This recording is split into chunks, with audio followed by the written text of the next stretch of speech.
Today we're talking about the 1990 classic Home Alone.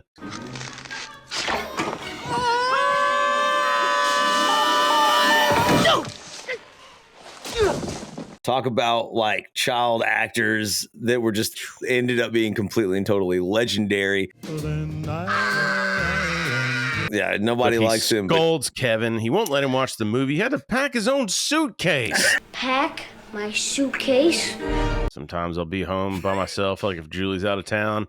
I'll just order myself a plain cheese pizza. Keep the change, you filthy animal.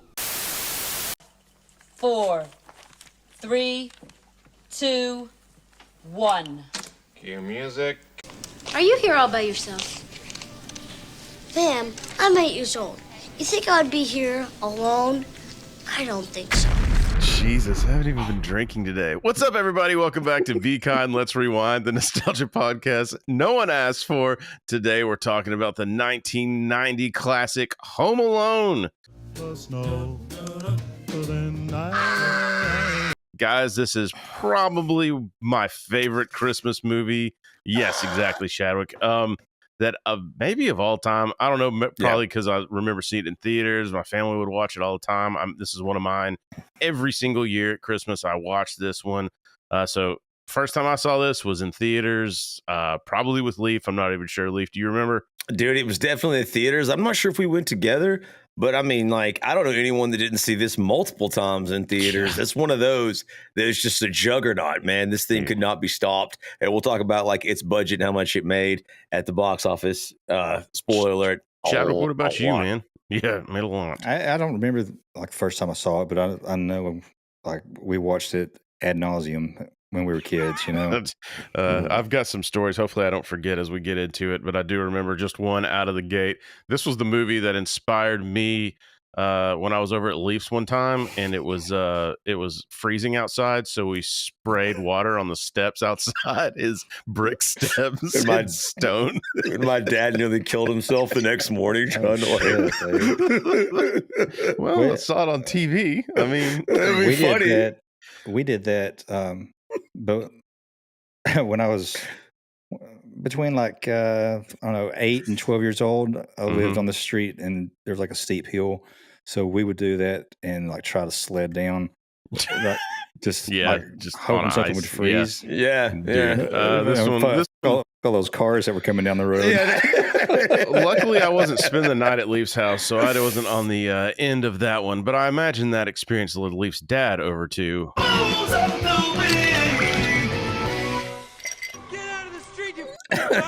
Dude, I look back at that now. I was like, if a kid did that to me, dude, man, bad news bears. Stop off his cojones and bowl him in motor oil. Exactly, man. So today I'm still with it, guys. Got my Oktoberfest from Sam Adams. I'm still just working through some leftover party beers from Halloween. This shows you how slow. It's like Sopranos. It's over. Deal with it. So, Leaf, what do you got, man? Dude, we are rocketing into the holiday season. I mean, just barreling into it. Something a little bit wild, specifically wild turkey, baby. Just bourbon style, dude. Let me just swirl that around. Well, see, that's bourbon wild turkey, not to be confused with the wild turkey that's like 150 proof or whatever, right? Yeah, no, it's not that one because that one would be. It's not that bad of a holiday season yet. Sorry, Leaf gets royally shit faced during the holiday season. Chadwick, what do you got, man? Well, I mean, nothing says holidays like going to your in-laws, and so I always do a little wine. Nice. Read that out for our audio listeners. Yeah, so this is the Georgia Winery Bulldog Red, and this is the back-to-back championship. If you guys can see that, so back you know to what? Back champs. That means it's aged. And also, my wife said, "Don't drink too much tonight." Wink, wink. So I'm going to take it easy. All right. And not go upstairs with a headache. Yeah, there you go, man. So also want to shout out our Rewinder of the Month, Neve. Thank you so much. Hopefully you've gotten rid of that Shadwick attachment. Maybe Please. not, though. It took Shadwick 30-something years, so maybe. But for real, I hope you've got your swag, and thanks again so much for supporting us. If you want to be something you might want to try is introduce a little happiness in your life. Happiness Yeah. is the key, Happiness. Happiness. I'm sorry. Yeah, shout out our Ernest episode. So and shout out good old Justin Lloyd. Thanks again for that, buddy. If you want to be Rewinder of the Month, man, hit us up on socials. Be Kind, Let's Rewind on Twitter, Facebook, Exchangeagram, Instagram, all those things, man. And go buy yourself some merch. The links are on YouTube. The links are in our description. Grab a hoodie for Christ's sake. It's cold. We got the best deal on hoodies, and we said in the last episode we're not making a dime off of this. Well, why you do it then, baby Billy? Well, because I'm selfless. Shout out our baby Billy, you know what I'm saying? Go get his Bible bonkers while you're at it too, man.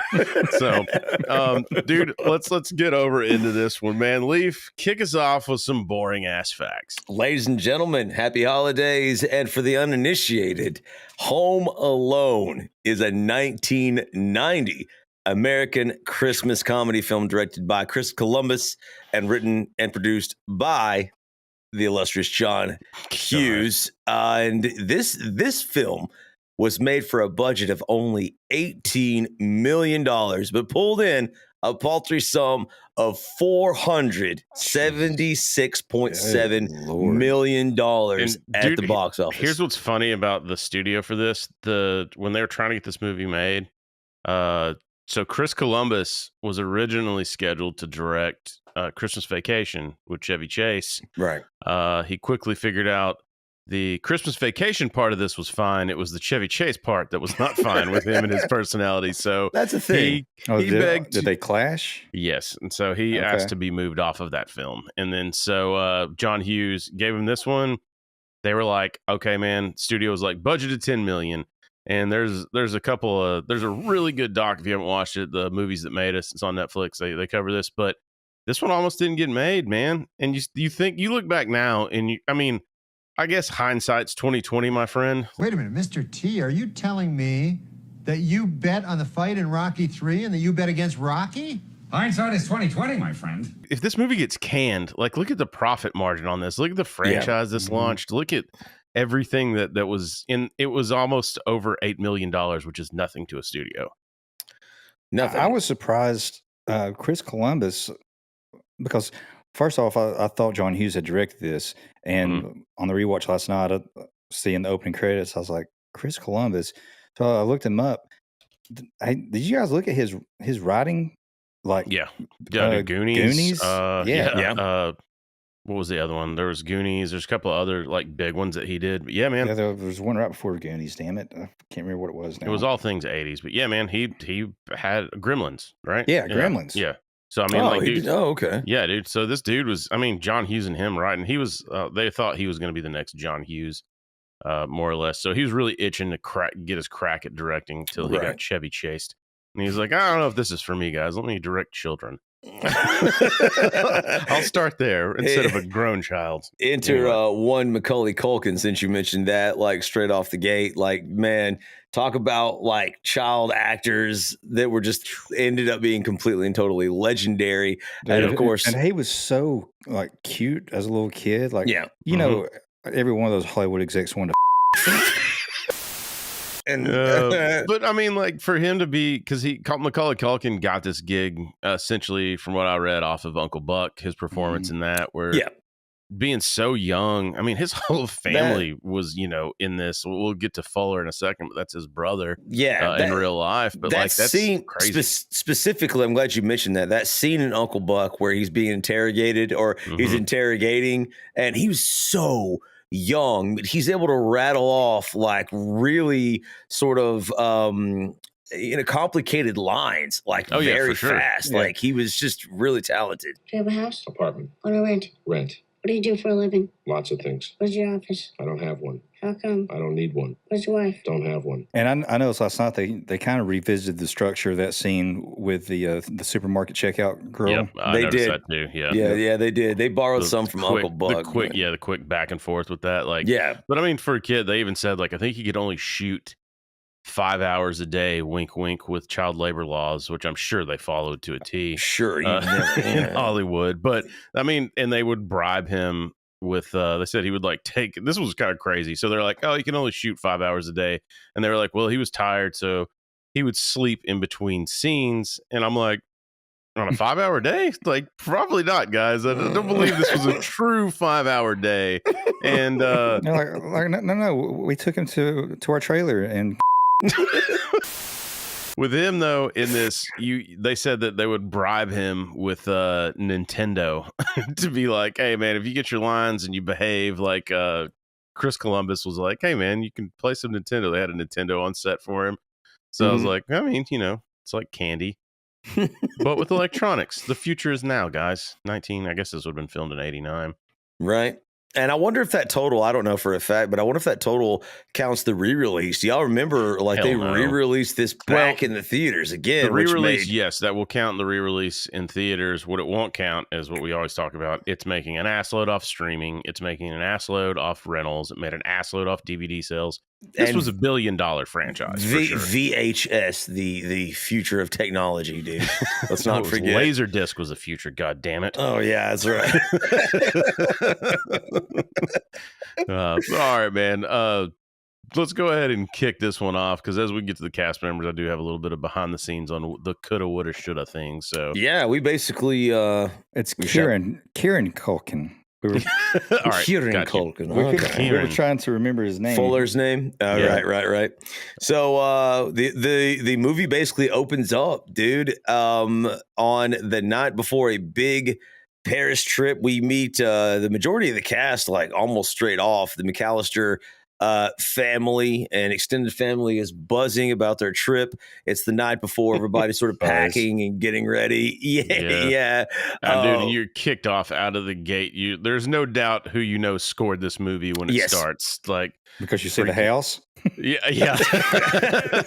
The same house every time. Yeah, but dude. I mean, like the music, of course, like scored is just you out of the gate. You're just like, oh shit. Yeah, like these are instant. Yeah, John Williams, obviously master of childhoods. Musically, like, dude, it's just in the intro, and we won't be able to put it in because Spotify is the devil. But like. In the intro, just listen to it because it's this happy Christmas music, and then it takes this turn. Yeah, and it takes this turn, and it starts doing this like as the scene like carries into the house, and the music changes and like that shit to me is fascinating. How you just are a genius, and you're like, hey, I'm gonna write 4,000 instruments parts here for this to work. The music was the shark. It was.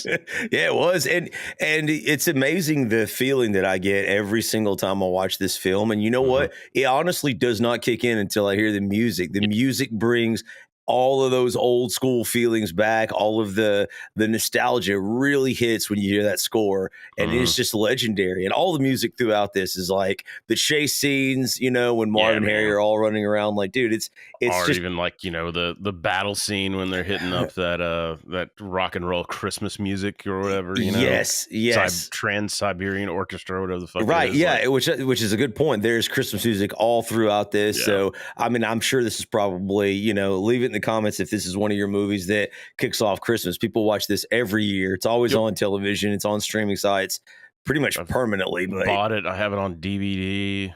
Yeah, probably have a poster somewhere in here. Right. Home Alone sponsor our podcast. Yeah. So as the score is playing, obviously we are introduced to Kevin McCallister, played by Macaulay Culkin. As he's arguing with his siblings, and he finally has an interaction with his mom and dad, and you could tell he's like the youngest, pretty much. He he is ignored. Dick too, dude, and he's being an ass. Like that shit when he jumps on the bed and she's like, get off that because she's trying to pack. Shout out, of course, Catherine O'Hara, as his mom. Which I wanted to just take a second to talk about her acting. For her to go from like the Beetlejuice character to this is all that is a mom to me. Yeah. Like this is like this is what I probably knew her from first before I went back, saw SCTV, and probably didn't even connect dots because she becomes a total different person. Yeah. Like she seems like every pissed off mom. She seems that it was like, I'm tired of my little kid running his mouth and telling me get off the phone and make me, which would have immediately led to assault. That'd have been a death sentence in our house. I am upstairs, dummy. Yeah, exactly. Like, dude. So a shout out for a continuity issue here that I found thanks to closed caption. And I'm glad you said that about the closed caption. I watched this on Disney Plus, and I could not fucking get the closed captions to work. Because Do you still have the Antichrist bundle? Yeah, dude. Yeah, it comes with everything except for a soul. Yeah. But no, I wanted to see what the closed captions said every time Joe Pesci would do his Yosemite Sam. Dude, you know what's funny is like I didn't even pay attention to that. I was watching the closed captions really early on, and then they just kind of fade in the background. But they're talking. She's on the phone, and they said, "Are you taking the dog with you?" And she said, "No, we're putting him in the kennel," which is something I never thought about because there's a dog door in the house, like that you see, and you never see a dog. Like, so I was like, I don't know if somebody in continuity was like, "Hey, throw this in there to just like tie that one up," but well done. And I can't remember exactly what it was now, but the dad was telling somebody about how they came upon having the tickets to go to Paris or something. Like, was it a promotion or something? Like he was. Well, his brother moved there, and then his brother paid for them.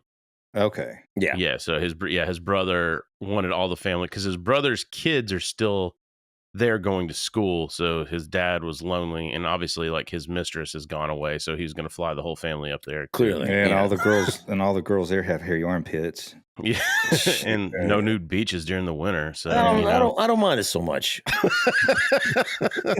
Eyebrows down, okay, you know. It's gonna be a hard line in the sand for me, guys. Right? We got like, but one of the reasons that like he's being this way, and I didn't realize this till I got older, because I was like, somebody devastate this child. Like he deserves everything he's gonna get. Like what a little jerk. Like he's being neglected, and like a lot as children, as you grow older, you realize a lot of problem children are being neglected. Like he wanted discipline. That's like one of the reasons he was acting out like that. And seeing this like as a grown up now, I'm like, oh, so that's why I act like I act at work. I'm craving discipline. You're you lack a discipline. Yeah, speaking of that, that's the only discipline I crave as an adult. It's Lucy Liu in a leather outfit. Your methodologies are antiquated and weak. Yes. I've mentioned this before, but growing up watching Zach Morris and Kevin Arnold and even to point, Kevin McCallister, they're all smartasses. Like, how did we ever? How did anybody ever expect us to be anything other? We than didn't have a chance. I don't know, man. We had no chance. All of our media is full of just jackasses, so that's why you get this podcast. Basically, it's just three jackasses, dude. Downstairs, though, we meet. You should change the name of the podcast to the Three Putzes. Yeah. No respect. We see a police officer waiting, and we immediately recognize him, of course, as Officer Joe Pesci, because he's just always himself. My Cousin Vinny fame. I can't remember all the stuff he's done, obviously, before this. There were some other movies. Was this your introduction to Joe Pesci? Because I think this was my introduction. This was my introduction to Joe Pesci. Because, as a kid. We probably didn't watch Raging Bull and all the other things. Like, no, he was in some Italian films. I can't remember what. Yeah. About a stepfather or something. I mean, he was they almost tried to get Robert De Niro, I think, for this. They threw it to Robert De Niro, and I guess he turned it down. Or if not Pesci, I would have gone Danny DeVito. Yeah, I mean, I just can't see anybody. Maybe Danny DeVito, but Pesci made this work. Yeah, I think Pesci's perfect because he can play like the evil criminal gangster, but then like his comedic chops were so strong in this film. Like he's the one that could do both. I could see De Niro being mean, but like I can't see him being like that comedic. Pesci stayed away from Macaulay Culkin too because he wanted him to like kind of he wanted that shit to kind of be real on screen for him to think he was really mean. Because I mean, I guess when you're dealing, he said later on he was like, this is not a child actor. Like this dude is like a seasoned adult at this point. He was apparently they had more problems with Joe Pesci on set. Yeah, but apparently he also had trouble not cursing too. So he was flubbing lines because he used to fuck every other word like me. How the fuck are you? I'll fuck you up, you fucking fuck. How you doing, fucking pal? Yeah. Hey, you pal. Dude. Yeah, my sister, I'll talk about it later on, but like he's obviously my sister's favorite character, and she would still quotes a lot of his lines this very day, but we'll talk about that soon enough. But he's a police officer in this film at the moment. Oh, no, I just looked it up. I'm sorry. My introduction to Joe Pesci was probably Lethal Weapon 2. Okay. Yes, yeah. I don't think I saw that one before I saw this. Yeah, I probably shouldn't have, but I did. Nice. Yeah, this was definitely my first for him, but yeah. So he's actually trying to inquire to the parents about their traveling arrangements. Like, he's a police officer. He's wondering, hey, just trying to figure out, there's been a rash of burglaries in this fancy swank neighborhood you live in, and just trying to make sure you're taking all the necessary precautions, just checking up like good police officers do at rich white homes. What is a fucking madhouse? Yeah, what does Kevin's dad do? I can tell you. I think it's a mystery. It's not legit money, right? No, I mean, he owns like a pet grooming company or something, and it's corporate crime. They're just printing money in the bag. White collar crime. Yeah, it's. Yeah, I think he said. I heard him on the closed captions something about nose candy, but I didn't really understand what that meant. So we just leave that joke. Checks that box though. Also, another what if casting. They wrote the part of Uncle Frake for Kelsey Grammer, which it would have been a different character if that's Kelsey Grammer. Like, you couldn't play it like this Uncle Frank plays it. Over the top. Look what you did, you little jerk. Yeah. So Joe Pesci's character is Harry, as we find out later, is trying to figure out, like Leaf said, it's like, hey, you take the necessary precautions, and it's a madhouse. There's like 14 people in this fucking house. There's families that I don't understand how they connect or where they connect. There's brother in Paris. It is okay. So I know Kevin's mom states that it is her brother-in-law. So this is Kevin's father's brother, right, and his family, and their kids, and so cousins. But part of it is Kevin's dad's brother is over in Paris. So then I don't know. His other brother. Yeah. I think Uncle Frank is the other. I think there's maybe two brothers. Anyway, It's a convoluted mess. There's kids running around. Yeah. Everyone's pizza guy fucking rolls up, and everything there is like, it's just chaos in the beginning. You do get your little tidbit. You could see the bully older brother, shout out me, when he goes upstairs, his older brother Buzz, who we used to say looked like Freddie Freeman back in the day. I stand by it. When Freddie was younger and he still had his fat cheeks. Why'd you go to the Dodgers?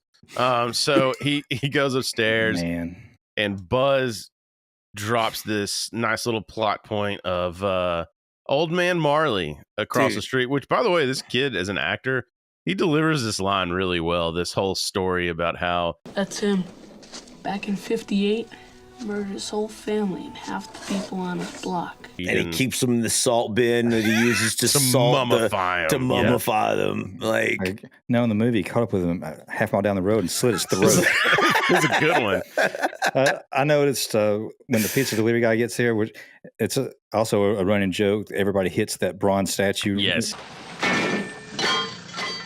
But it's a Little Nero's pizza. And I'm assuming they couldn't get the rights from Little Caesars, so they just completely ripped it off. Yeah, because Nero instead. Because Nero is a Caesar. Right, exactly. Yeah. It's pretty funny. The pizza gets there. They have to, by the way, $112 for like 10 pizzas. For 10 pizzas. I wish that was still the going rate. Yeah, you can't get fucking Papa John's. Nah, you can't get 2 Papa John's for like $30 anymore. Yeah, I think my wife and I got pizza, and it was like 2 mediums was like $50, like delivered. Sponsor our podcast. Thanks for the tip. Yeah, so she gets just the tip. You find out later on that officer, something's fishy about him. When he smiles, he's got that gold tooth. Last summer, and both of his kids are still going to school here, and I guess he missed the whole family. Kevin has an interaction with him, and like that's the one thing. Another thing, this seems like chaotic, but Kevin really quickly emerges as obviously the star of the film. You start to see a lot of what's happening through his eyes. He's neglected by his parents. Everybody's mean to him. The interaction with his sister. My own suitcase, dude. Everybody's mean to him, dude. It's not just Buzz, who's obviously his bully, but it's the girls too. His sisters are assholes too. Dude, shout out to Gibbs. Every single time at Christmas, Gibbs is going to get a text from me that says, "You're what the French call Les incompetents. Every year I do it. So shout out Gibbs. Shout out, dude. But yeah, everybody's freaking mean to him, and it all sort of it culminates. They all ignore him too, right? Like he's just like the odd man out consistently, and it all culminates when they finally get the pizzas and everybody's sitting down to eat. And Buzz basically and all the family eats the cheese pizza, knowing or not caring that Kevin, that's the only kind he likes, you know, dude. And dude, and sometimes even to this day, sometimes I'll be home by myself. Like if Julie's out of town, I'll just order myself a plain cheese pizza just because this movie. And I don't even really like plain cheese pizza, but there's something about me ordering a plain cheese pizza that brings me peace. Not me, man. Every time I go like any kind of get together, party, or whatever, and somebody has cheese pizza, one thing, that's the one that's always going to be left.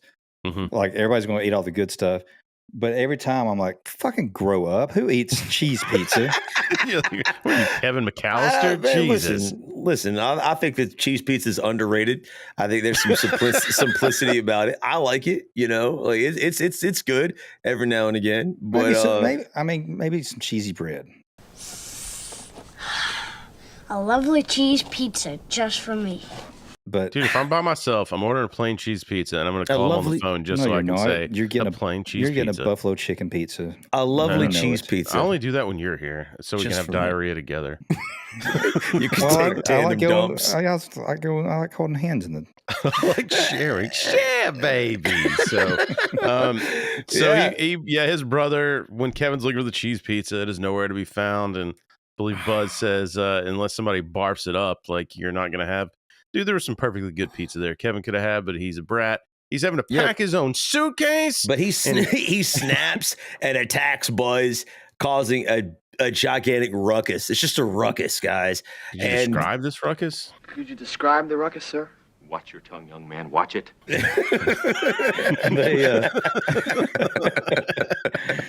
And leading up to this too, like everybody keeps talking about how he's going to have to sleep with his cousin Fuller on the pull-up bed. There is a known bedwetter. Yeah, he's like, which is the iconic one. Yeah, if he has something to drink, he's going to wet the bed. Dude, that iconic one where it just pans to Fuller, which again, like we said, was Macaulay Culkin's real life brother, his younger brother. He's got the Pepsi and he like does a little eyebrow like smile thing. As he's chugging. And there are some great little memes going around right now with that. Like one of them's like when my wife tells me not to order another beer and she goes to the bathroom, she comes back and it's just like nice. I like it. So in the melee, like Cokes are knocked over, like milk is spilled because she wanted him to drink the milk. No, there's no Coke in this. Oh, excuse me, Pepsi. Pepsi. Fuck Pepsi, by the way. It's Pepsi and Little Nero's Pizza were the only ones that were sponsored in this. Yeah, the only two, man. Little Nero. Hopefully they made a bundle. But after the disaster, like the whole kitchen's basically wrecked. Everybody's panicking. Fuller nearly gets crushed by his own own dad. Yeah, like against the wall. And so they all blame Kevin, of course, for panicking and freaking out and just being a total little bitch that nobody likes. So they send him. Shout out to Chris Columbus on this too. There are 2 or 3 points in the movie where he speeds up the film a little bit. Yeah. So like where Fuller gets his face mashed up against the a wall. little bit. Sped up. Well, it is. Yeah, it's really. Mom really basically good. yoinks him and is like, "You do get the classic line, look what you did, you little jerk." Because Uncle Frank is just a fucking sleazebag out of the gate. They even say like, you know, they're trying to get somebody to pay for the pizzas. Oh, I got traveler's checks. And then like his dad, Kevin's dad's like, yeah, I bet those won't be the right traveler's checks when we're over there too. And, so you know, like Uncle Frank is just a cheapskate scoundrel out of the gate. Yeah, nobody likes him. Scolds Kevin. He won't let him watch the movie. He had to pack his own suitcase. Pack my suitcase? Kevin's mom grabs him and drags him up to the attic where he'll be sleeping this fine evening alone by himself with no dinner, and they have an altercation. You'd feel pretty sad if you woke up tomorrow morning and you didn't have a family. I hope I never see any jerks again. If you want it so bad, say it again. Say it again. Mm-hmm. Pete's it. Say it again with your chest. She's like, well, maybe you'll get a new family for Christmas. He's like, I don't want a new family. I don't want any family. Yeah. He's being a complete ass in this. Kevin stands on business on this one. He is fed up, man. Like he didn't want to go. But also that attic kind of looked badass. I could hang out in the attic. Yeah, better than sleeping. Yeah, better than sleeping with Fuller, dude. Fuller on a self-made waterbed. Why do they have mannequins? Are the mannequins in the attic or in the basement? I think they're in the basement, actually. I think they're in the basement, and I think they're there for whatever. Again, I don't know what that nose candy thing I read about. It's something to do with weird. That. Like, fantastic. God damn, are you fucking with me?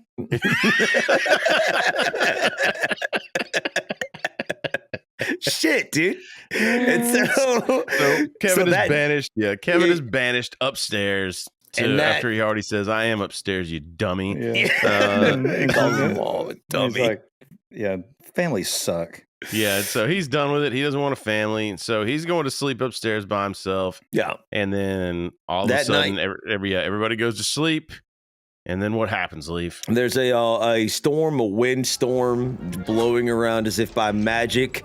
You've got the magical music there, sort of like, something supernatural almost appears to be happening, and the power goes out, resetting all the alarms, the clocks, and the next morning, family is late. They slept in. Even Uncle Frank said that they were waking up at 8 a.m. sharp, and they were not. On the button. The button, man. So everybody's freaking out. You do, to Shadwick's point on this Chris Columbus speeding the film up. Yeah. They get up, they say they both at the same time, we overslept. We slept in. And then it's like just chaos sped up film, everybody trying to pack. And yeah, it's just like they're laying there, it's showing the mom and dad in bed, and then she's like, she jumps out of bed real quick, like, Peter! I gotta say, my wife's jumped out of bed like that a couple times, and it usually has something to do with my Peter. She also saying something about a Peter, yes. So you're like, he's awake.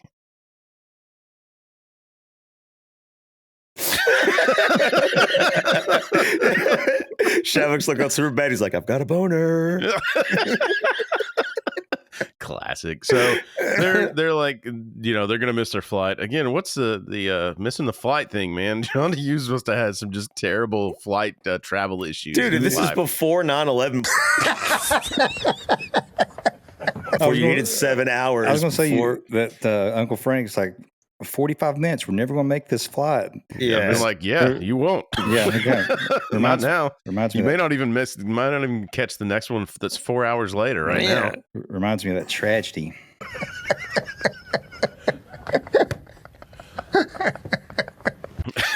So the family's lining up. You do have the nosy kid across the street, which is one of those kids that fucking touches everything. Which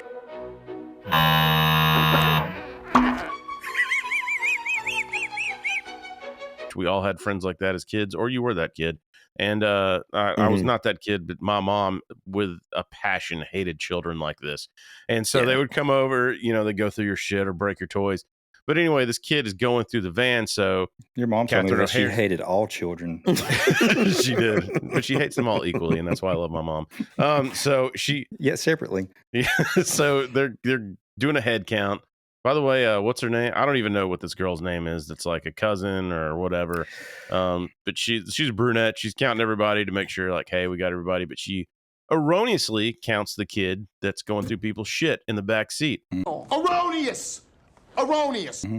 It turns out, old fucking Kevin is upstairs, still a slumber as they jet off to the fucking airport in the attic. Absolutely, and you get this scene. It's like Shadwick said, it's all sped up. You get them running through the airport, and they just barely are able to make it to the flight. Get on the flight. Another Frank line when he's like they're in first class and the kids are in coach. So that's another nice little continuity thing of like, how would she not notice that her kid, it kind of connects all those dots well. But when Frank's sitting down, he's like, they're asking if he wanted champagne or something. He's like, everything's free here, right? I was thinking too, when they get up to like the lady that's at the gate, like like nowadays, she'd probably just be like on her phone, just be like, oh, yeah, you missed your flight, Leaf. Yeah, You and Chris are especially gonna in have to wait. Atlanta. like, yeah, you missed it. Today, peg leg, today, come on. Good. I guess this is the part of the trip where we all wait for you. How fun. Okay, bye-bye.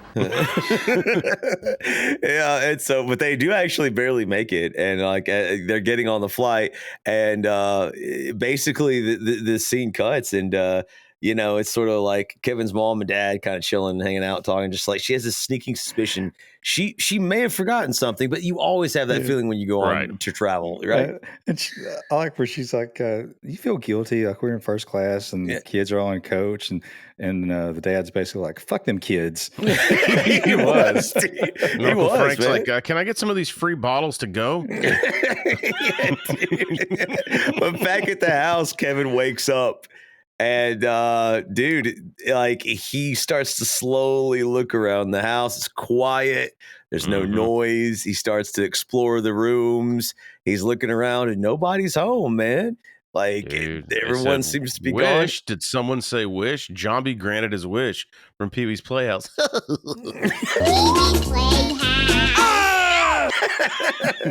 But also, like, as they were leaving, there's a very quick conversation too about there was the maintenance guy like outside, and he basically tells them the phone lines are down, that the windstorm sort of like knocked out telephones, and they got the power restored, but they're going to be again on this. There's a lot of shit that like connects dots on this when you kind of go back watching with eyes like we have now, where I'm like, oh, that's a nice little reason why you can't call and be like, check in. There's not a lot. Don't forget, like a lot of the other neighbors are out of town too for some reason. Yeah, there's a lot of like really good. There's not a lot of like plot holes. There are too many here, and I thought, like much like you said, whenever I was like, when Kevin wakes up, I was just like, wait a minute, like he has to know that like his parents like went to the airport without him. But what happens is he goes, as he's exploring the house, he goes outside and he looks and he sees the cars in the garage because they took a shuttle. So he, in his child, imagination, he's like, well, they didn't go to the airport. The cars are still here. Right. So he actually believes he wished his family away. Like, for the most part. And you get the awesome Kevin partying scene where, he's very hesitant. He goes through Buzz's room and he's trying to be like, I'm going through your stuff. You better come out and pound me. Which hope he never said that to Michael Jackson. and he goes through, I forgot what Playboy or whatever it is. Like he's got a Playboy and he's like, ugh. Yeah. He's like, he's I not actually had one of those yet. moments. I had one of those moments. Did you ever, like, maybe it's not for me. Maybe it took AOL before we reached that point for you guys. But I remember I saw something in a magazine. I was like, this is not doing it for me at all. In fact, you're like 8 years old. Yeah. I was just like, they didn't tell me it was just a pair of sick Joker lips. Shadwick was like fucking 6, and he was like, "Yep, all about that." I'm gonna have me some fun.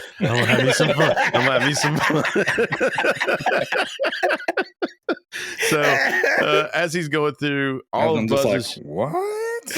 My pants are tight.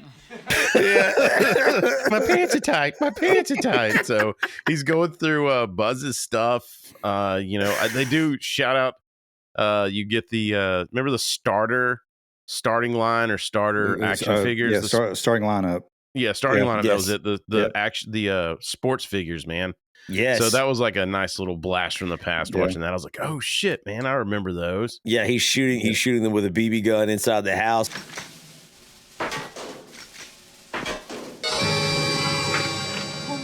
I shot my eye out. So one of the first scenes, the first thing he did is like start jumping up and down on the bed with his shoes on, like eating Cracker Jacks in the bed. Yeah. Instantaneous. It's just compounding all the things you're not supposed to do. Everything that you were told not to do, eating junk food, and then watching. He's like, does he say like, you better come out? I'm watching. He's like, I'm eating garbage and watching rubbish. He's like, you better come out and stop me. I was like, and he's not in Chris's vocabulary at age 10. He's got Macaulay Culkin's vocabulary is so beyond his age, and he's eating at one of the scenes, eating like a 10 scoop ice cream on a bowl. plate, not in a bowl. Like Oh, on yeah, a yeah, it's a plate. plate, it's dude. a plate. Like And he did he's- it all. It's just And he's delicious. he's watching he's this. going to have ants. Mhm. He's watching this. Brian? He's watching this gangster movie, which was a reoccurring gag throughout Right. the entire film, right? Like, and it's obviously violent. This, like, you know, a guy gets shot by like a Thompson Dude. submachine gun, And it was specifically filmed, you know, for this movie, which I know drunken when the internet was starting to become big, we were like, all right, man, we got to find this movie. Yeah. I want to watch this movie that was in here. yeah, Okay. Until this moment, I thought it was a real movie. No, is- it was filmed for this movie. And actually, what's kind of funny is the two actors were swapped originally. But the main guy that's like reading, you know, keep the change, you filthy animal. He had just had knee surgery, so he couldn't do the fall. So they made him swap positions because it was just a kind of a. Yeah. So by him swapping, he ended up being in the sequel, and the other guy wasn't because he had Dude, knee surgery. It's so funny though. That guy's voice, like the whole thing. Then of course, obviously the famous line. Keep the change, you filthy animal. Yeah, it's called Angels with Filthy Souls, I believe is what it's called. So yeah, it's good shit. Yeah, it's and that obviously makes a very an important recurring gag in He's the film. freaked out. He covers his face. Dude, that's a good transition because so he's freaking out. He calls for his mom. Back on the plane, it's obviously been hours later. They're still flying to France, and she sort of wakes up, and like that's when you get that moment. She's like, "I can't shake that I forgot something," and she's arguing with her husband, obviously Kevin's dad, and he's just like, "Well, we forgot to shut the garage door." Right. Like, That's it. I forgot to close the garage. That's it. that was what it was. It's something nonsense. She lays back, and we get that famous moment, Kevin! where it hits her. And she's Kevin! just Yeah, yes, that dude. line that's been everywhere. Even I think she's had some fun with it. Actually, I want to say that Catherine O'Hara was at like a convention or something and did the Kevin thing, and then it panned over and it was Kevin Malone from The Office. Oh, yeah. But I may have made that up in my head. Anyway, That'd have been funny. But I mean, this is an international flight, man. You can't. I mean, what do? You gotta Can't get turn the there. And flight you gotta around. land. Yeah. And so our family sort of gathered around, just sort of consoling her, but like they're no help.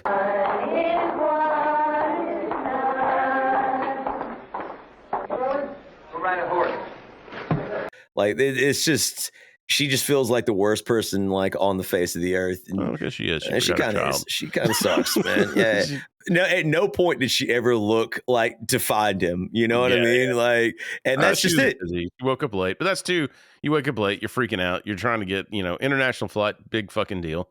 So I mean, she didn't even look when they got on the plane, though. Like, you mean to tell me you didn't do a last head count? Like, get her out of here, dude. She sucks, man.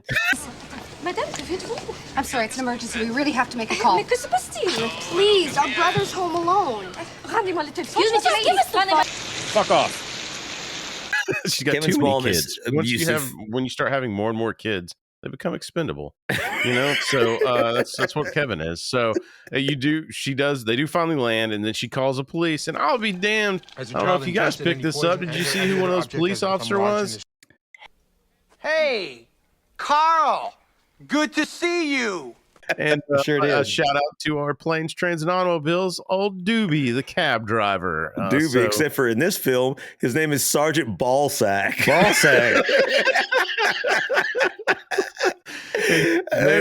They're sending an officer out to check on him. No one's at home because he's scared. He doesn't know what's going on. And so they think that she's just crazy. So they keep doing that passing her back and forth thing. Yeah. And I got to tell you, me and Shadwick never played this game at our old job at all. Never, huh? Where you transfer maybe a driver back and forth over and over again. Yeah. That didn't happen at our old job. 100%. So You guys wouldn't do such a thing ever, dude. Ever. A funny scene, like nonsensical behind the scene. That at that point where he's eating that donut donut, and then like you see it like drop on the phone. That was like his 10th take, and he had to take like 2 bites of like 10 different donuts, and it was just on one of the last scenes like that he did it, like a piece falls like on the phone like as he's talking, and it's just like a random happenstance. And they were like, "That's it, like that's the take." We're good. And he's like, "Oh, thank God, because I'm gonna have to take my diabetes medicine." Diabetes. I'm Wilfred Brimley, and I'd like to talk to you for a few minutes about diabetes. Diabetes, man. Right. So my diabetes. they do send a police officer out to look, and also we finally meet the villains of the film. They're still casing all of the rich neighborhoods, and their little crown jewel is obviously Kevin's house. And we've got Harry, obviously played by Joe Pesci, who was pretending to be the cop earlier, and of course Marv, played by Daniel Stern. And they're sitting in the passed van. on the movie the first to go around. They got somebody to replace him. Didn't have chemistry with Joe Pesci, and then they went back to Stern again, and he accepted the role. And even he was like, "What an idiot I was if I passed this one up." Like, bro, what else has he done besides this? He's been in a bunch of movies. He also showed his dick on a Workaholics episode. Really? Which was pretty funny. And then City Slickers. Son of a bitch, you screwed this little girl in my father's store? Oh, no. Nick was in his car. Yeah, he's in City Oh, Slickers. he was in City Slickers. He had a lot of stuff in the 90s for sure. But like, again, shout out that Workaholics episode. He's like a boss that takes over, and he's like, they're trying to like flex him out of there, and he's like, he pulls out his dick. He's like, "Is this what you wanted to see?" Is this what you want to see? Or some shit like that. It's just funny seeing Daniel Stern do that, like fucking Marv from Home Alone. But bro, he's such a good actor, especially in this. But you, like Leaf said, you find out they have their plan now, and so they've got the joint cased. So Harry and Marv, Harry more importantly, knows that all of these lights are on timers. Like, you know, he's done the cop He thing. knows who's away. Who's out of town, who's in town. That these lights are just on timers, so when they come on at 8 o'clock at night, no big deal. Still nobody home. Right. And so the police officer checking on Kevin just determines there's nobody home, and he leaves. And so, I mean, like, that's basically it, you know, that like Kevin's basically stuck. He's having a great time currently, although he does go down to the basement at one point in time, and he sees the furnace, and he's obviously terrified of it. And there's this like weird scene where it looks like it's like sort of coming to life. Right. Yeah. Right.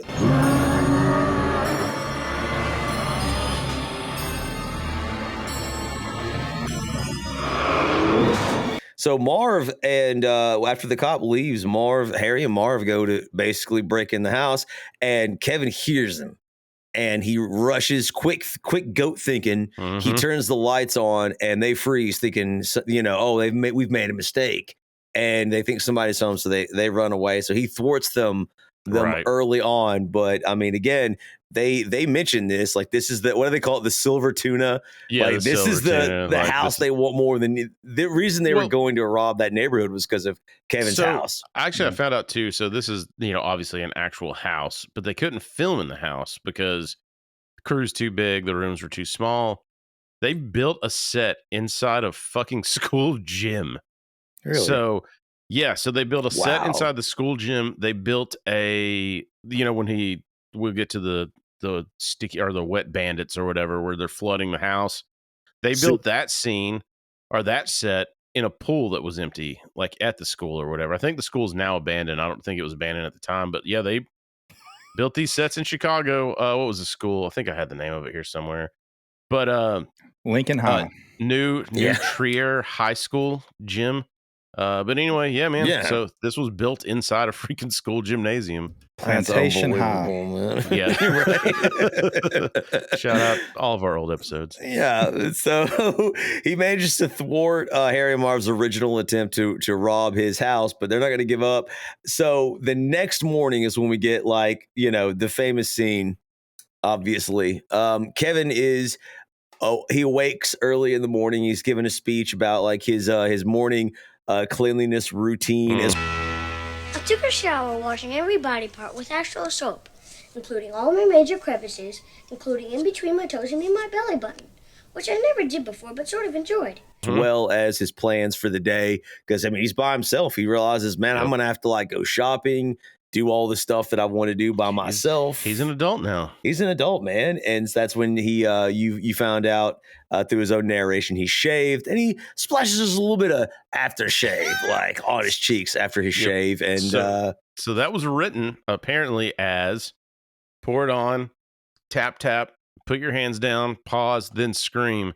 And for whatever reason, he left his hands on his face, and then we get the iconic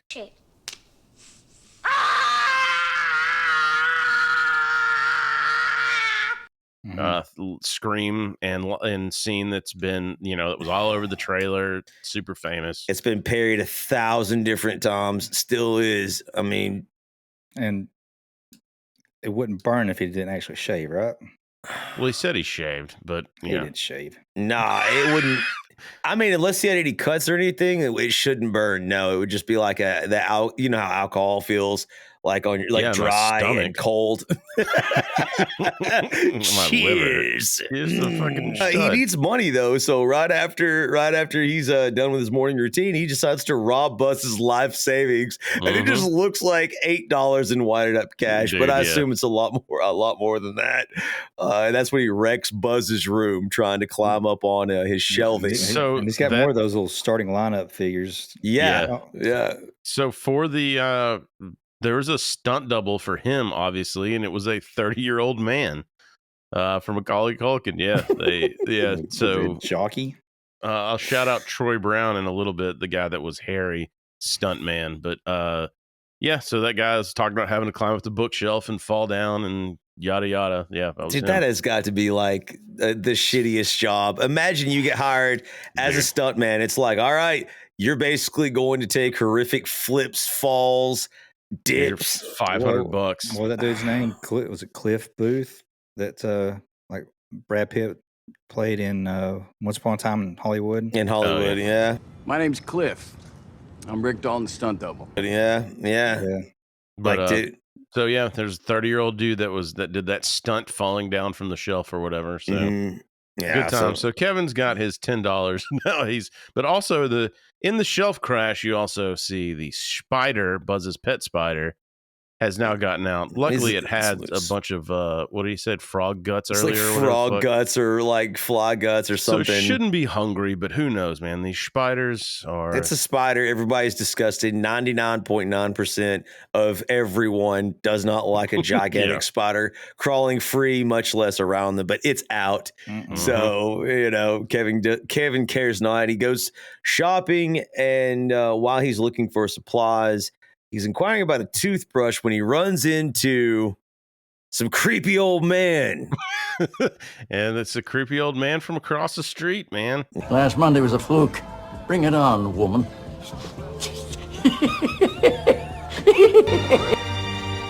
Yeah, old man Marley is there, and Kevin's trying to buy a toothbrush, and then he asked them if it's approved by the American Dental Association. Like, there may have been some autism in his family. Yeah, a little schism in there, just a little bit. Yeah, just on his mom's side. But so he gets freaked out, and then he just runs out of the store, and then they're like, he's a shoplifter, and you get this fun scene, which they talked about this camera work. I guess they had I forgot what they called this. It was like a handheld camera that they use for a lot of these shots. Like when the iron drops down and it comes down through there, they dropped an actual camera down to get part of that look. Okay. Sliding in between somebody's legs, they use that, which is this. Found out that it was not cold enough to have ice out there, so it was like glycol frozen out there that they had to use to. Yeah, there's a lot of shit in that, but this whole scene is him running from the cops. The cop eats shit. And he gets away with stealing a toothbrush. And he's devastated by it, like during the scene. But it's all because he freaked out about the old man Marley. He's terrified of him because the guy's a killer. He mummifies his body. Body's in salt, dude. It's salt, and for some reason doesn't get rid of him. That's gonna have to be a bigger thing of salt, man. I'm just telling you. Also, salt in a stainless steel trash can. You know how fucking long that's gonna last? Like a week. Take it from the chemistry guy.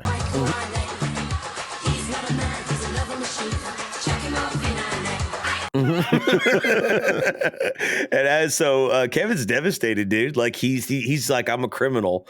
Like I can't believe it. And he's not really paying attention. You know, he's sort of walking down the street carrying his ill-gotten gains in his hand when he's nearly run over by a gigantic van driven, of course, by who we find out just a scene earlier, the Wet Bandits, who are robbing the neighborhood blind. They're not yet to Kevin's house again, but they're still robbing some of the other houses. And Marv is just sick. He's sick.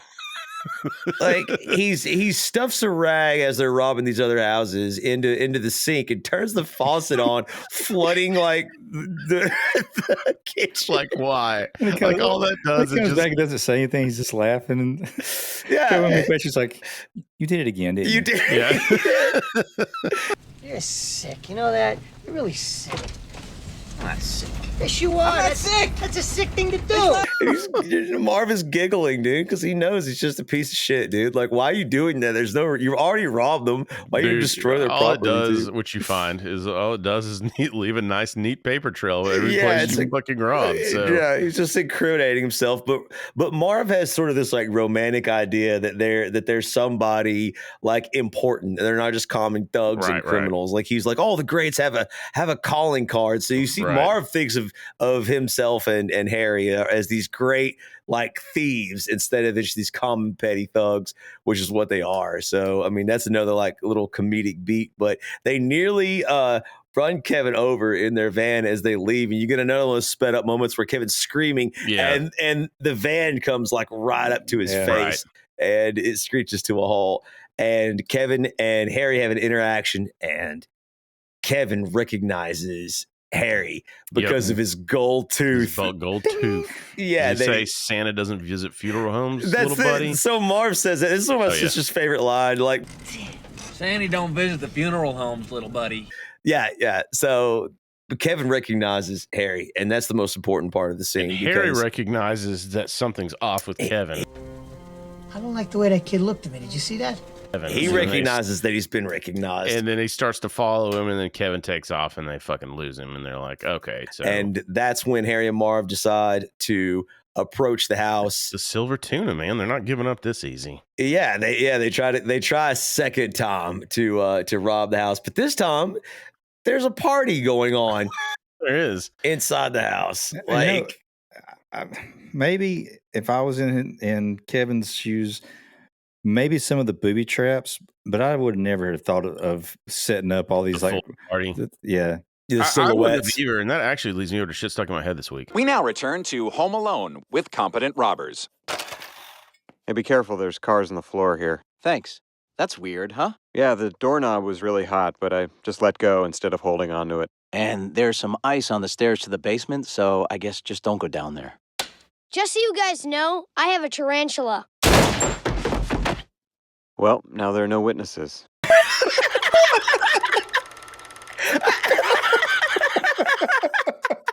I knew you were going to use that one. I freaking knew it. As soon as I saw it, I was like, if he doesn't use that Family got Home Alone. We're competent robbers, man, which we don't have. And so they're fooled by the fake party. Kevin set up this Rube Goldberg thing where he's just like controlling. The music's Jingle Bell Rock's blasting. It looks like they're partying. Oh, dude. And look, it was 1990. We were just out of the 80s, so they had to get one more Rube Goldberg. I'm going to be honest. If I'm Harry and Marv, I'm looking in there. I'm like, this might be the kind of party make me stick my dick in a mashed potato.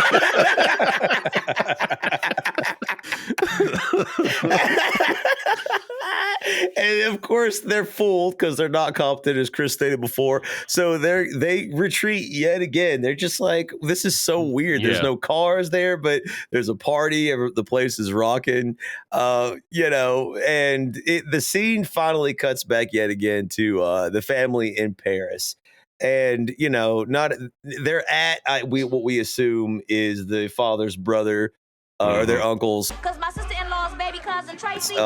But not all of them are there because, distraught, they've left Kevin's mom at the airport. She refuses to leave. She's got to find a way back. They say, like, if you stay, maybe something, we can put you on standby if you stay in the airport, and maybe something earlier will happen. And so she starts to resort to trying to bribe people. I suck your dick.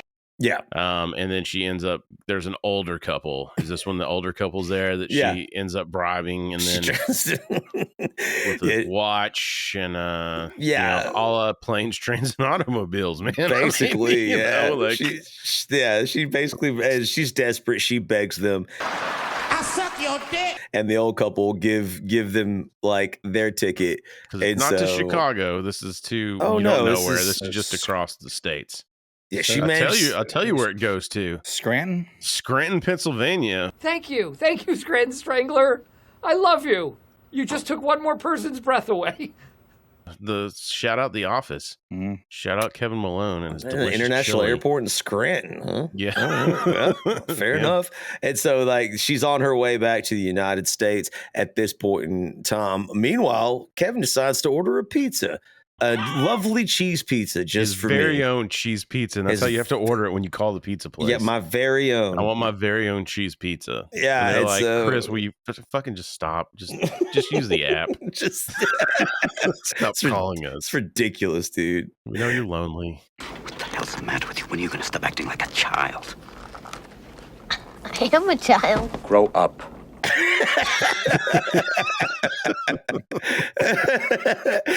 And so Kevin orders the pizza, and we get the reused scene. The first time he does this with the gangster movie, right? This is one of the funniest parts of the whole movie to me. I think so too. And it's routed through the speakers. He's got he's gonna get the pizza guy, of course, again knocks over the fucking thing in the front. For this is like the third or fourth time this has happened. But anyway, so he's just pausing and playing to respond to the pizza guy. Hey, I'm gonna give you to the count of 10 to get your ugly, yellow, no good keister off my property before I pump your guts full of lead. 1, 2, 10. Did you guys ever do that with a prank call? Yeah, I tried, and guess what? It doesn't ever fucking work like it does in the movie. It's impossible. I know because it's not their responses aren't scripted like they are. Yeah, dude. Why are people actually retarded, dude? We were lied to. Damn it. So, but he does end up getting a free cheese pizza because the gentleman flees with his life, flees and fears for his life. We give him money. That's right. He gives them money, but no tip. And no tip. That's right. And that's when he turns on the machine gun, and like the guy's like falling and like slipping on the ice, trying to get away. Good. Like the pizza delivery guy. It's the same Leave it guy on the doorstep and get the hell out. Yeah. Keep the change, you filthy animal. After he's done eating, he's back at. He's looking at the family photos. He's back out. Well, I think he sleeps in his parents' room in the big bed, and he's just like basically just starts to really miss them, and an attempt, is or he starts to grow as a character a little bit. I think right here, like you realize being alone is not all it's cracked up to be. That especially during Christmas, especially when you're calling the pizza place and they're telling you to use the app next time. They don't want to talk to you anymore. I don't care if your wife's out of town, dude. It's not our problem. They're like, we're starting to think your wife doesn't exist, Chris. Or she's in some metal trash can full of salt. Yeah. I'm like, Chris. I'm like, oh, I'm sorry, guys. I got to go. My wife. So, can you get over here soon? Yeah, that's my wife. I got to go. It's just like peanuts. Bro, and so the next morning we get yet another aftershave moment yet again as he prepares to go shopping for a second time. And this time, like it goes a lot better. And this is the scene Shabak mentioned earlier when the movie started. He has interactions with the people because he is still only like 8 years old, according to the film. And, he's people instantly recognize he's by himself, like shopping and paying. And he's trying to have these weird adult conversations, even though he's a child, with the checkout lady. Yeah, he's like getting all these, necessities, and then he throws in like the Green Army man. Yeah. And he's like, for the kids.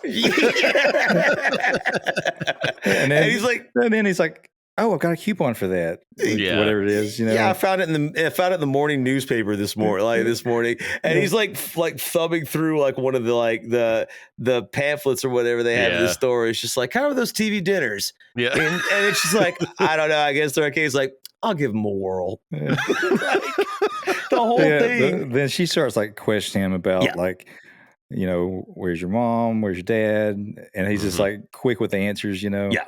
Yeah. But that really reminded me of Uncle Buck. So. Where's your mom? My mom's in the car. Where's your father? He's at work. What about your brothers and your sisters?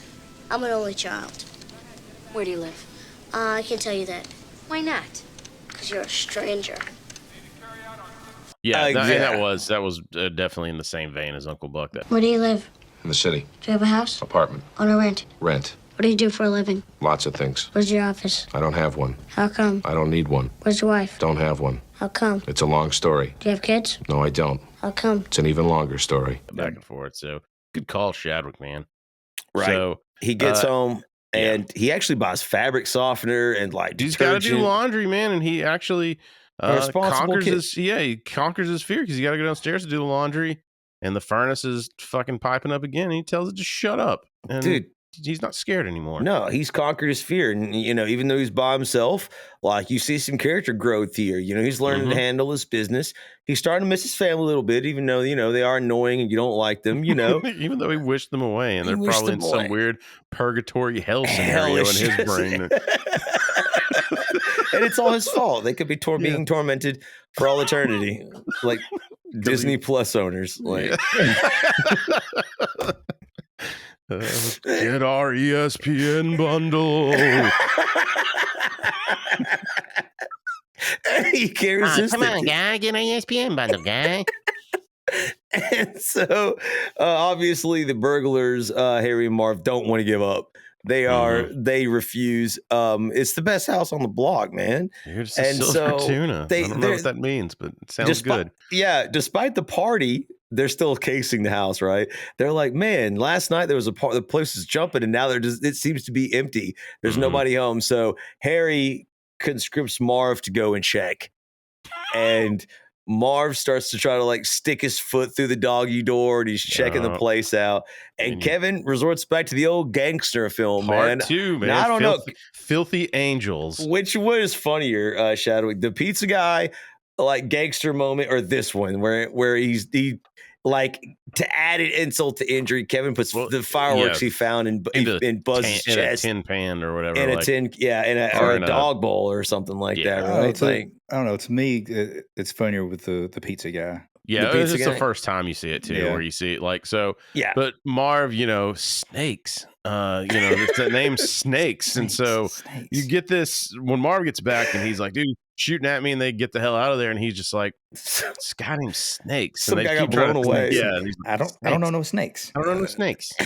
He's like, "I don't fucking know no fucking snakes," and they're like, "Joe, Jesus, Joe."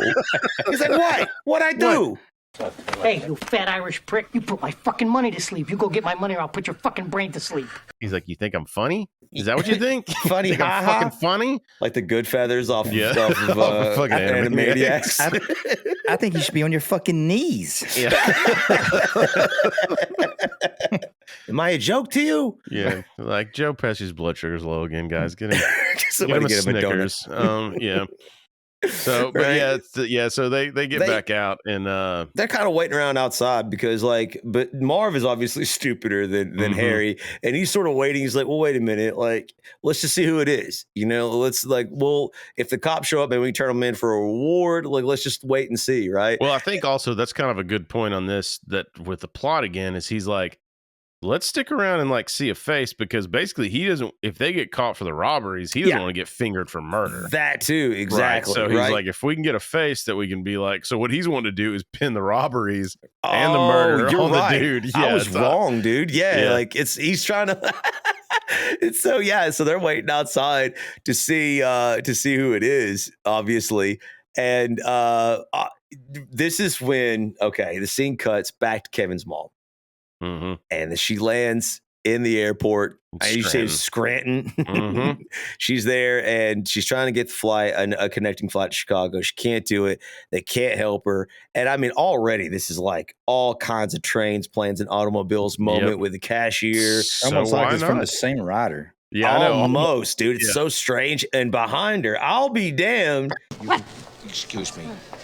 Can you excuse us for a second? Can I see you for a second, please? Excuse us. If it isn't the Polka King himself, John Candy. Dude, and so this was a favor to John Hughes. John Candy said he would give, and apparently, like if you watch the I Like Me, John Kerry doc, he was famously almost to a flaw doing favors for people. So he made a bunch of money and stuff, but so he would go do these favors for people. Hey, can you come do this small role in my movie, or come out here for a day? Or he was a part owner of the CFL team, so he'd have to go fly for these autograph signings and stuff anyway. So he was on set for one day, and he literally filmed for 23 hours. And it was him and Catherine O'Hara, and they were riffing off each other because obviously they worked together at SCTV. So they had the improv thing going on. But yeah, it was a favor from John Hughes, I guess, and Chris Columbus, like knew him too. But yeah. That's how this came to be. So he was like, he said, I'll give you one day. Somebody showed, I don't know if it's real, but he basically got paid the same amount as the fucking pizza delivery kid.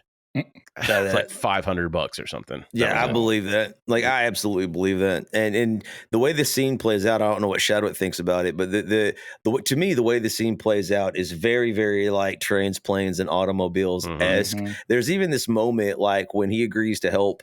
Obviously, he's trying to basically like flex on her for being famous, and like it's so funny, dude. That's okay. I thought you might have recognized. Anyways, I had a few hits a few years ago.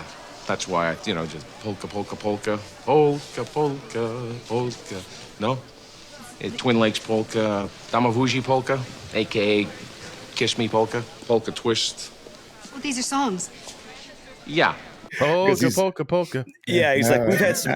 I thought you might have heard of me. Yeah, we had some skits. Yeah, he's playing almost the exact same character from Planes, Trains. And there's just this moment where she's like, "Oh, you want to help me?" And he's like, "Yeah, we're gonna rent a van and we're gonna drive." And he's like smiling at her, and she's smiling at him. And there's almost this pause.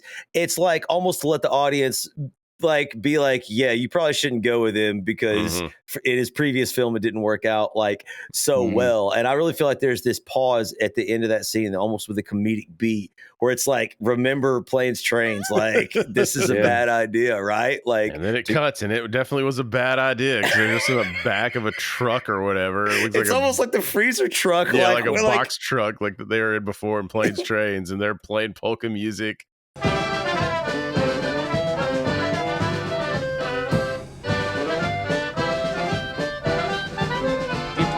He's trying to get her to try to play and shit. Put her mouth on the clarinet. She's like, no. She's like, bro, it's such a good scene. He's like, come on. Yeah, right. Come on. Just put your mouth on it. Polka, polka, polka. But Kevin realizes that the walls are closing in. The criminals are not going to give up. And he's in imminent danger. He's really starting to miss his family now. Well, and another plot point on this too is he accidentally stole the toothbrush, so he's afraid to go to the cops too because he's a criminal. He feels like he's a wanted man. There's again layers. Good point. Yeah, I'd forgotten about that. So he doesn't go to the police. Like he's just alone. And he does. He needs some rubber walrus protectors. Yeah, got him at the store. He goes to visit, as an 8-year-old does when you're in trouble. You go to visit Santa Claus. Like he goes out late at night to visit Santa. This is another like funny moment because it's one of those scenes. This has been in a lot of different movies, but like Bad Santa. Fuck you, Santa. Fuck you, Santa. Fuck me Santa, help me Santa. Yeah, like Bad Santa. It's like a mall Santa, but I guess this one's outside, and the guy's smoking next to his damn it, you gremlin. piss yourself. That's so funny because I was watching Bad Santa earlier today. Nice. But like that dude's smoking a fucking cigarette. Like when Kevin walks up and he's just like, "I know you're not the real Santa," and he's like, "Why would you say that?" And he like pulls the beard up, like. And I thought that guy was somebody. I did too, and I've seen him in other stuff. I know I have. I just don't know what it was. Please tell him that instead of presents this year, I just want my family back. Like use Santa's magical powers. And, Santa gives him some Tic Tacs as a treat because he's all out of candy canes. My elf took the last of the candy canes home to her boyfriend. That's okay. No, don't be silly. Everybody sees Santa's got to get something. Here, pull out your little paw there. There you go. It's because his elf took the candy canes home to her boyfriend. Oh, that's right. And there's another part where he's just like, where Kevin's like, "Can I talk to you?" And then Santa's like, "Yeah, make it fast." Santa's got a little get together to make it too. He's busy. God damn it! Are you fucking with me? Are you fucking with me? Yeah. So Santa, gives him the Tic Tacs, and it's also kind of you see it kind of warms his heart that because that Santa doesn't know like. Is this kid's family dead or like all this kid wants is his family back? He said he calls the police and makes sure that he's properly taken care of. No, he had a get together to get to. God damn it, that bourbon's not going to drink itself at that party.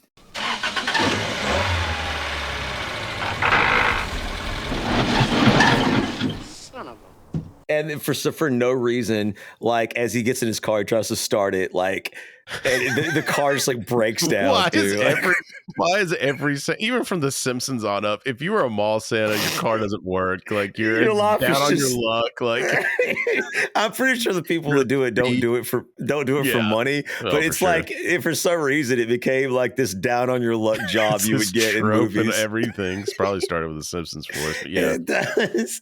And obviously Kevin's still feeling downtrodden on his way back to his house. Decides that Santa's not enough, so he tries Jesus Christ instead. He wanted to go see. He saw the commercials. He did for Baby Billy's Bible Bonkers, and he was like, "Well, I want to go see what that's all about." Bible Bonkers, buzzing in the name of the Lord. It's so fun to say. It's fun to say. It Just say it. Yeah, the way it rolls off the tongue. Okay. So Kevin, slosh around your mouth, see how it tastes. Yeah. So Kevin figures out that he goes to what I assume is a midnight mass at an Orthodox like Catholic church, and there's a choir singing. He goes in and sits on one of the pews, and well, if it isn't the creepy old man from next door also sitting in there, who quickly sees Kevin sitting alone and goes to join him. And to me, this is like the one of the best scenes in the film. Yeah, it's like what, Old Man Marley or whatever it is. But like this, the old man's voice is like soothing. Same. Like in this, he tells him, he's sharing like why he's there, like his grandson singing, but he's not allowed to see him. Like his granddaughter granddaughter. Yeah. So he's had this falling out with his son. You want to know the real reason why I'm here right now? Sure. Came to hear my granddaughter sing, and I can't come and hear her tonight. You have plans? No. I'm not welcome. And so he's telling him, like, he said some shit he shouldn't have said. And then Kevin's trying to relate back to him. And it's this scary man next door that kind of has some sage-like advice for him, where it's like... He does, yeah. And the old man knows about the stories, too. It's like there's a lot of stories going around about me. Yeah. None of it's true. Right. And it's just, again, like the way it's filmed, like the old man's voice, like Shadwick said, you got the choir music in the background. Like it's a great scene. It is a beautiful scene. And they really, it's not just like the old man imparting wisdom on Kevin. They actually have this back and forth where Kevin basically talks about his experiences about, he doesn't give him too much information because, again, Kevin's very resourceful in this film. But he basically tells him, hey, I was scared of like my furnace and until I basically faced my fear, and it turned out it wasn't so bad. Right. And maybe you should do that when it comes to your son. And I mean, good writing, dude, good writing. Such a good scene, man. And it breaks up everything too. Like it's just a good progression to get to this, which is sort of a nice calm before the storm because Harry and Marv are coming. They realize that the kid is alone. They figured out that they're getting tricked by a kindergartner. I think we're getting scammed by a kindergartner. By a fucking kindergartner. Joe, cut. Jesus. Damn it. And so, they are on their way, and you just Kevin see him is grab like Sharon Stone's head. Just casino. He's just grabbing her head, shoving it down. On set of Home Alone. The casino. It's one of my go watch that movie again. It's like one of my fucking favorite parts. She's like confiding in him. He just grabs her head, throws it down. I mean, hey, got a fucking job to do. So we need more gangster like Al. I mean Joe Pesci jokes. But so they're on their way, and it's Kevin realizes it's up to him to defend his home. This is my house. I have to defend it. Yeah, no one's coming. He's home alone, guys. So this may be one of this is for sure, I think, my favorite Christmas montage in a movie. Yeah. But this is up there for montages, period, in a movie, with this music and him setting up and just so fucking well done. John Williams. What song is that that's playing in the background? Yeah. Take that, Spotify. Yeah, Spotify's like, I'm like, it wasn't even good. I can't wait till we get clapped by singing one of the copyrighted songs. That's happened before. I'm telling you. But so he's sending up. He's booby traps. What I said, booby traps. Quiet. That's what I said, booby trap. And he's drawing a battle plan, which is great. He's got a layout of the fucking house. He is a very, like I said, this is a resourceful kid. He's lost his fear. He's always tried to be brave. He's tried to face he's finally faced old man Marley. He's faced the furnace. He's defeated even loneliness to a certain degree, maybe even accepting that he's always going to be alone since he sent his family to purgatory. And he's gonna finally face the final challenge, man. These robbers. He's gonna take I hear that music in my head, which Spotify may clap us for that because it's playing in my head right now. But but it's just so freaking iconic, man. Like he's got the ice down the stairs and the pavement, like I did at Leaf's house at one time. Nearly killed my dad. So did your dad actually fall? He slipped and immediately realized that there was no ice anywhere but all over our porch. And was, when I say furious, I am actually shocked that like he didn't thrash my brother, because my family was a corporal punishment family. I am actually shocked that. And to my knowledge, Luke may actually. This was pre-paralyzed too, right? Oh yeah, I would have been like 91 or whatever. So I mean, I was still walking, because I remember he asked me, and when I tell you that there was fury and rage in my father's eyes, like I had never seen. Who just skates away scot-free in my head. And I didn't rat my brother out. Like he asked me who did it, and I told him I didn't know. I was straight up lied, dude, because I didn't know. I was just sitting in my feety pajamas with a massive boner, knowing what was happening down the street. And now it's the only way you can come. So he automatically thought it was your brother that did it? He thought it. Well, he didn't. He knew it was one of us. He knew it was either me or my brother. And like my brother is. You guys are just gonna let him get beat like Schwartz on A Christmas Story. I mean, what'd I do? Look, in my defense, I didn't know it was happening, but I knew it was happening. Yeah. Chris didn't. Yeah, Chris was just like, if we get in trouble for this, it's not gonna be me. But no. Like my dad knew it was one of us. That's why he confronted me, and I was like, no. To my knowledge, I don't think. I think he probably just yelled at my brother, but I don't think that. But I mean, it's morning time. I think in fairness, I think someone was coming over, like one of our friends, and we were trying to get them. You're trying to break their coccyx instead of my dad's. It was too wet by the time they got there. Yeah, and then it froze overnight. Then those patches of ice on the slick porch, dude. You like couldn't see on your fucking stone porch. So my dad would leave at like 5 a.m. every day, every morning to go to work. Dark outside, no lights, pitch black. I'm a genius. So back to 9 p.m. when Harry and Mar were going to try to break back in. They've got all these booby traps set up. So this is where I wanted to shout out Troy Brown, who was booby trap. Booby trap. Troy Brown, that was the stunt guy for this. Dude, when he slips on that step, and that shit's real, and that motherfucker tucked his chin hard too. And his legs are vertical as he's falling backwards. If you put your arms up like this, on one of them he does. The one I'm talking about, like he hits flat on concrete. And so it's like 3 steps up. He slips, jumps, and he puts his arms out. When you put your arms out, it's easier to tuck your chin because like your traps and shit will kind of help. But he doesn't whiplash his head, but I guarantee you everybody on set was like, God damn, like our son-in-law episode. Like I was like, Jesus. You know, it's like I know this holds true probably with wrestling too. It's the most horrendous stuff is like, dude, like I was perfectly fine. It's just like when you wake up and crack your neck is when you get severely injured and you never recover from it. Yeah, when it doesn't move. Dude, you're yeah. Like, well, I just cracked my neck and the left side of my body went numb. So that's probably a problem.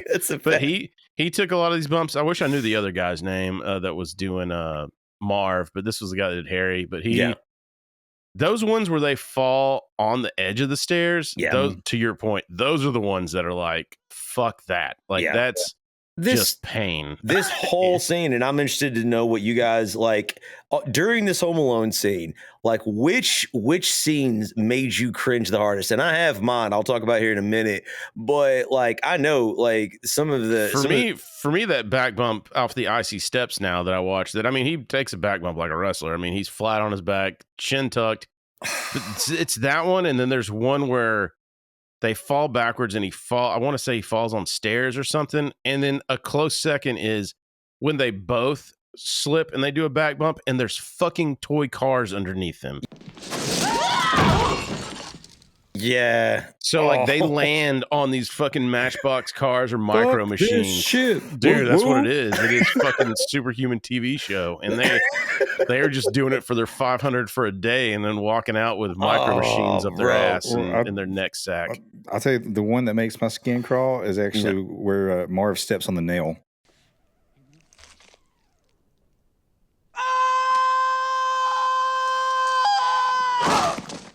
That's mine, dude. Yeah, that is mine, dude. I actually hardly can't watch that. I turn away almost every time. It's so I feel it like so somehow. Let's just walk through it. So you have the icy steps first. Wait, you forgot one. My other one.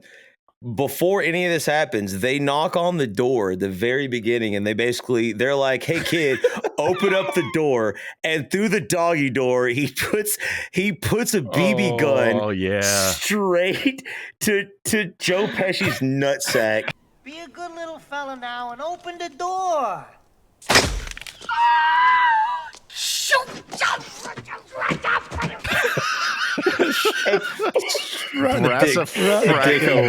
Yeah. I want to go back. I think what I want to do is go back on Home Alone and see if there's any or shh. But when he starts, and I'm just going to beep it out because to see what real cuss words he was saying.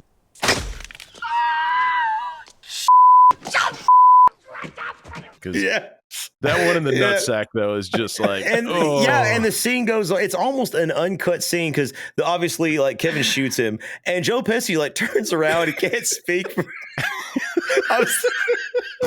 I don't care. You guys can make fun of me, like in the comment section, dude. That shit is so funny. They're so funny, and he's just silently screaming for a moment, and then like which no doubt probably they had to reshoot this 9 times because he doesn't cuss as far as you can hear, right? But man, it would have fit if he had. Because does he take a BB gun in the dome after that too? Doesn't like that when Marv does. Marv sticks his head through the doggy door. He's like, he shot me. Like, he's like, get in there, Marv, and Marv just takes one straight like between the and then it starts the hot doorknob that burns Harry's hand. The icy steps, like we talked about, that they slip in the beginning, or when they start going around the back of the house and the front of the house. The one that always bothered me was the blowtorch on the head.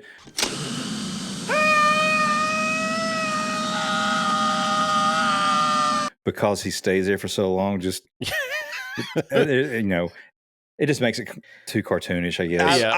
They said they read or they watched Chris Columbus and somebody else. They watched like Looney Tunes for ideas for this shit. Yeah, like, sure. I'll say that like I obviously agree with you. I fucking loved this when I was a kid, though. Same. It was so funny. Still Him love it as sitting an there adult. getting burned was like hilarious, man. Like, And it that was just dude, like, that's a real fire on that dude's head, by the way. It's the same stunt dude I talked about earlier where he runs outside and his like head's on fire or whatever. Like that's real fire when he like goes and because they're fucking nuts. Now the one that's the funniest to me and probably the funniest thing in the whole movie to me is when the tarantula is on Harry's stomach. Oh, dude. And Marv has the crowbar. Marv, what are you doing? Marv. What are you doing, Marv?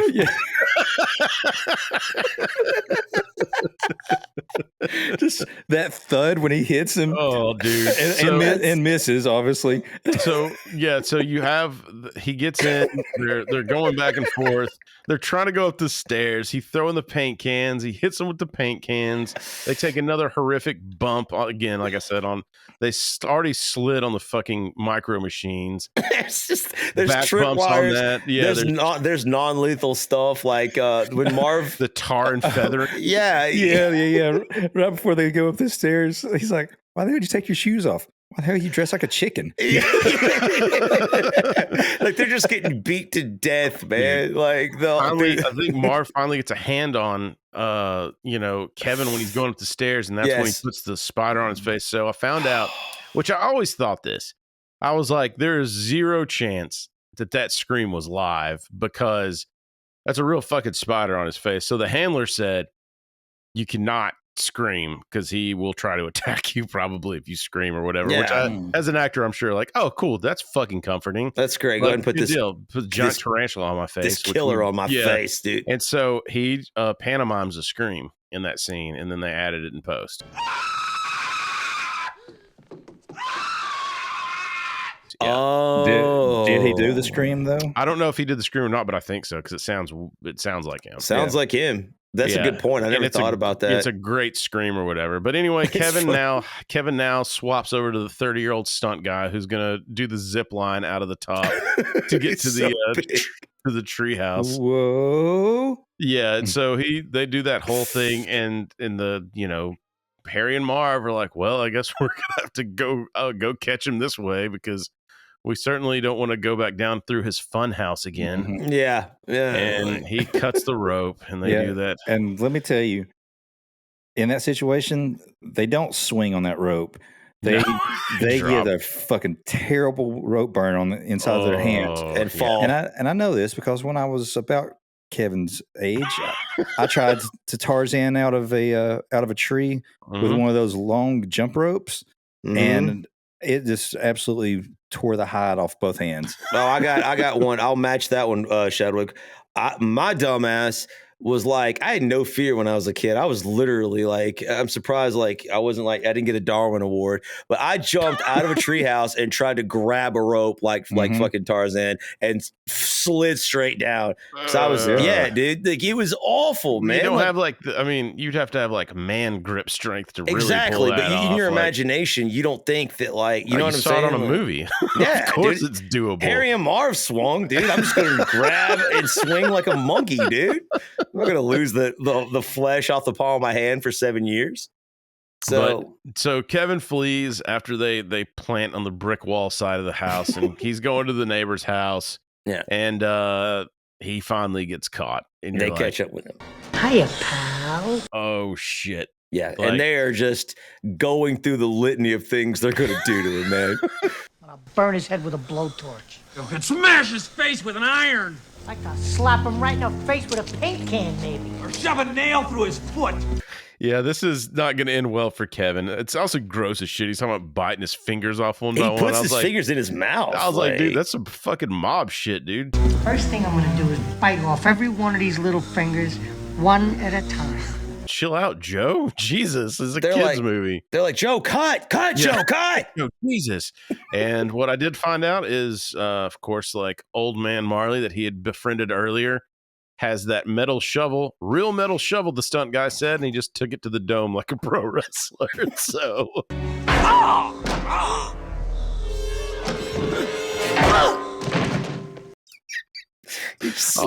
all for the art, you know. Metal shovel straight to the fucking head. Could the old man not pull his shot? Did he have to I don't think it was the old man throwing it. I don't know, but I'm pretty sure if that stunt guy, which I've heard most are like real like pro wrestlers, they're just like, lay it in, brother. It'll be fine.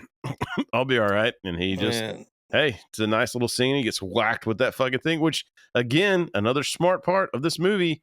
This all takes place at the neighbor's house. Yep.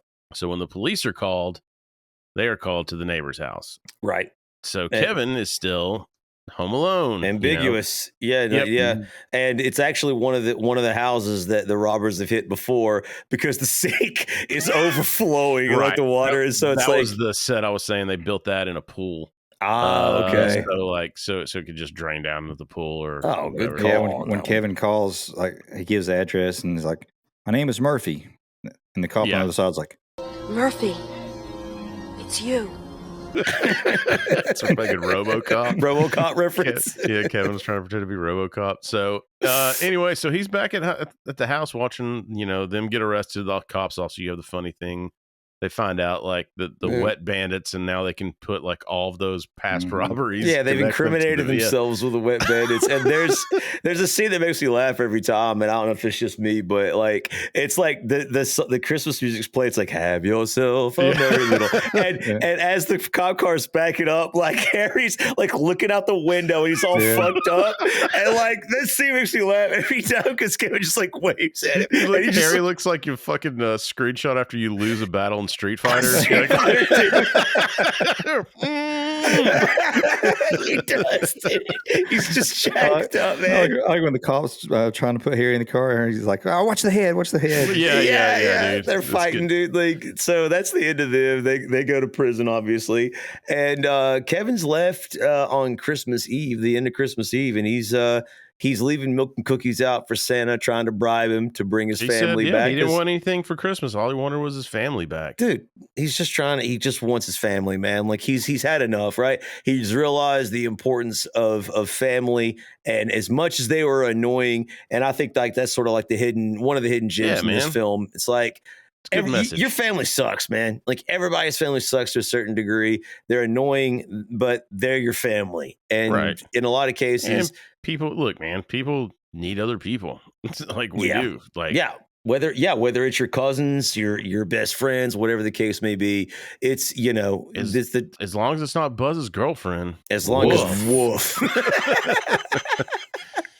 All right. And so he goes to bed and he wakes the next morning. And the house is empty still. Quiet. No family. Yep. And he searches around and just in this world. Mm-hmm. And when you could see the depression take hold of his soul, that's when Kevin's mom burst through the door. Merry Christmas, sweetheart. Shouting his name and looking for him. And there's this tense moment, man. Like, even after all this, like, Kevin's sort of looking at her like, "You dirty, raggedy bitch." but like, Kevin's mom was just like, like looking at him, like wanting forgiveness. And there's that moment. And then they run together, obviously, and embrace in a big hug. And what I noticed was different from when I watched this as a kid. So watching it last night was there might have been just a tiny little bit of just a little squeaker. Yeah, a little bit, man. And he's happy to see his mom. The family walks in right after that. So basically, if his mom had just waited 2 days, she would have got there at the exact same time, which is kind of funny. She rode with a polka king and went through hell and hot water. She was up for 60 hours straight at one point. 60 hours straight. So she's probably up for like 3 days straight. Just because she loves her son. She sold her watch. She did everything to get back to him, proving that she was going to sacrifice. And she even says it in one of the lines. She's just like, I will like go through hell and hot water to like get back to my son. She'll do anything for her son, man. It's a mom and their son. Right. It's a good message and a good story. And also, I'm sure then the dad, walks in. They're all happy to see Kevin. And then the dad realizes, like, "Son, you've been alone for fucking 72 hours. What the fuck did you do to my house? And Buzz also figures out like, oh shit, Kevin, what did you do to my room? Which I think that ends like the it does the movie. But you do have like old man Marley. You see him across the street. That's the scene that got me, man. That's the one that jerked my tears like out of my face. Like my wife too. When we watch this, that's the part because you see him reuniting like with his son across the street, and like his family is like getting put back together. I think I missed that every single time. I don't think I've ever noticed. Really? It. Yeah. He looks out the window or whatever, and then at the he end, sees his son, and he kind of smiles at Kevin or whatever, and waves at him, and Kevin waves back, and so the old man's reunited with his son. He is embracing his granddaughter, and man, like a family getting back together, dude. That's Christmas, baby. Man, dude, Christmas, the magic of the fucking season. Holy jolly, whatever. Spotify will clap up. So, from the movie Home Alone, what is your favorite line? And I'll start. Keep the change, you filthy animal. Leaf. Sandy don't visit the funeral homes, little buddy. This is Shadwick. Down here, you big horse's ass. Great. You got one of mine. Well done. I'll come back to me. Shout out Gibbs. You're what the French call les incompetents. Leaf. Where the uncle's trying to steal the crystal. Put him in your purse. Put him. That makes you laugh every single time, dude. Shadwick. Every time. It's actually John Candy, where he's talking about how he left one of his kids at the funeral parlor one time. Yeah. He's like, He was okay, you know, after 6-7 weeks. And I came around, started talking again. All right, man. I'll do one more. I got one more. Yeah. Shout out the. Look what you did, you little jerk. Yeah, that's a good one, Leaf. Dude. And of course, I think we're getting scammed by a kindergartner. Shadwick, bring us home, man. One last one. I am upstairs, dummy. Smart ass fucking Kevin, dude. So, guys, thanks so much for joining us. Be sure to like, subscribe, tell your friends about it. Hope you're having a Merry Christmas and a holiday season, man. And with that, we'll take it over to our Norm Macdonald Clip of the Week. 20th Century Fox has announced that Macaulay Culkin will not be hired to star in Home Alone 3. Studio spokesman said that it was nothing personal, but with Culkin now 16 years of age, the only way to keep him in the film would be to make the character retarded.